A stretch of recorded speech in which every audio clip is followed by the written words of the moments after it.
Hello guys, welcome to my channel. இதுதான் என்னோட first vlog. எங்கே போகிறோன்னா என்னோட சித்தி வீட்டுக்கு தான் கிளம்பிகிட்ருக்கோம். சித்தின்னா அம்மாவோட தங்கச்சி. என்னோட நாத்தனார் பொண்ணு. ஹாப்பியாக கிளம்பி போயிட்டுருக்கோம். ரீச்சும் ஆகிட்டோம். ஸ்டெப்ஸ் ஏறும் போதே சித்தி பசங்களாம் என்னோட பசங்களை கூட்டிகிட்டு போயிட்டாங்க உள்ள. சித்தி சின்ன வயசுலேருந்தே ஃப்ரெண்ட்லியாக தான் இருக்காங்க. இப்போவும் அதே மாதிரி தான் இருக்காங்க.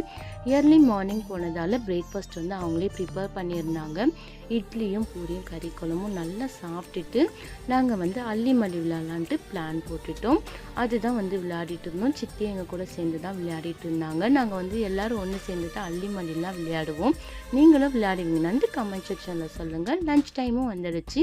பிரியாணி ப்ரிப்பேர் பண்ணியிருந்தாங்க. அதுவும் நல்லா சாப்பிட்டு அப்படியே ராஜாராணி விளையாடிட்டு இருந்தோம். யாரெல்லாம் வின் பண்ணதுன்னு செக் பண்ணிவிட்டு அப்படியே மாடிக்கும் போயிட்டோம். மாடிக்கு போனோடனே பசங்க ஜாலியாக விளையாடிட்டு இருந்தாங்க. கிளைமேட்டும் சூப்பராக இருந்ததால் அவங்களும் ஜாலியாக விளையாடிட்டு இருந்தாங்க. சித்தப்பா சமோசாலாம் வாங்கிட்டு வந்திருந்தாங்க. அதையும் சாப்பிட்டுட்டு பார்த்தா செம்ம மழை வந்துருச்சு. கீழே வந்தோடனே காஞ்சனா படம் போட்டிருந்தாங்க. என் பசங்க எப்படி பயப்படாமல் பார்த்துட்ருக்காங்கன்னு பாருங்களேன். அங்கேயே நைட்டும் ஸ்டே பண்ணிவிட்டு நெக்ஸ்ட் டே மார்னிங் பிரேக்ஃபாஸ்ட் சாப்பிட்டுட்டு லன்ச் சித்தி ப்ரிப்பேர் பண்ணியிருந்தாங்க. கீரைலாம் செஞ்சுருந்தாங்க. அதெல்லாம் சாப்பிட்டுட்டு வீட்டுக்கு தான் கிளம்ப போகிறேன். இந்த 2 டேஸ் எப்படி போச்சுன்னே தெரியல. இந்த வீடியோ உங்களுக்கு பிடிச்சிருந்தா கண்டிப்பாக லைக் பண்ணிவிட்டு சப்போர்ட் பண்ணுங்கள். டட்டு.